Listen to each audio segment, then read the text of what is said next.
I became a drug addict, I think, because of emotional difficulties, psychological difficulties, and perhaps a spiritual malady. As the great Tupac Shakur said, role is something people play, model is something that people make. Both of those things are fake. What I want to offer people is truth and authenticity.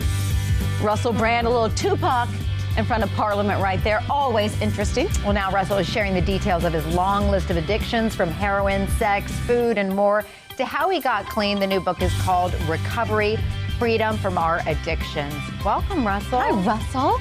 This is such a thought-provoking book because it's not just for people who are addicted to substances. It's for people who are addicted to their, tablets, their iPhones. It's a little bit of everything in our lives. We're all addicts in some way, aren't we? Yes, I think we're living in an age of addiction because addiction is, in a way, a technique for dealing with pain. There's a massive opiate crisis in this country, and everywhere you look, every time you turn on the news, evidence of pain, evidence of people's inability to deal with the way that they are feeling. The way that I got clean from drugs, I've learned in the 15 years almost since then, thank you, that those techniques will work for any kind of pain. They connect you to a deeper part of yourself and make living in this difficult world manageable. How did you do it? We're celebrating almost 15 years, which congratulations, but what was it? What was the final thing?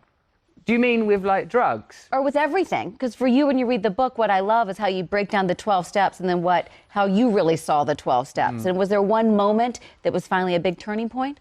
Well, in a way, I was quite lucky because I was addicted to crack and heroin. Those drugs cause social problems pretty quickly. You get in trouble with the police, you end up in hospital. It's difficult to ignore. If you've got, like, anyone who's been around people with food addiction issues knows how much pain and chaos that can create in a family. But I suppose you get fast-tracked when you've got a drug problem. I was getting in a lot of trouble with the police. I was having a lot of difficulties all the time. But what I've noticed since getting clean from drugs is that the condition itself, the feeling, will migrate and morph onto anything. You can get obsessed with relationships, you can get obsessed with money, you can get obsessed with staring at your screen, watching too much TV, anything that takes you out of yourself. For me personally, it was when the pain became unmanageable. But what I think is curious is that we'll attach it to anything. Look at how many people you know in your own life that are affected by addiction. It's everywhere. Everybody. I think so. And the book deals with, as Kit alluded to, the 12-step program that you adhered to and still do.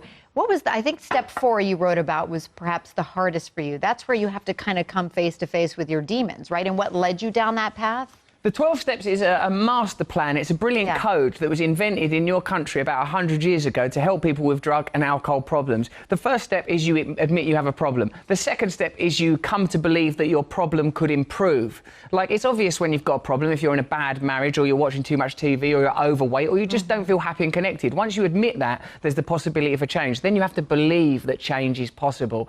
Then once you're at the point where you believe change is possible, you have to take step 3, which is about accepting help, whether that's spiritual help or help from other people. I think both is the best way to go. The 4th step is where it becomes quite administrative. You have to write down all of the things in your life that you think are putting you in that position mentally and spiritually, things that happened to you when you're a kid. Most people don't do this. Most people don't think about all the things that have happened that they resent, that have hurt them and harmed them, but they're there in the cellar of your mind, dominating the way you behave, making you get attracted to people that aren't good for you, making you accept people treating you in ways you don't deserve to be treated. Perhaps even on the level of politics, pain is manifested, self-hatred on a political stage, manifested through political figures.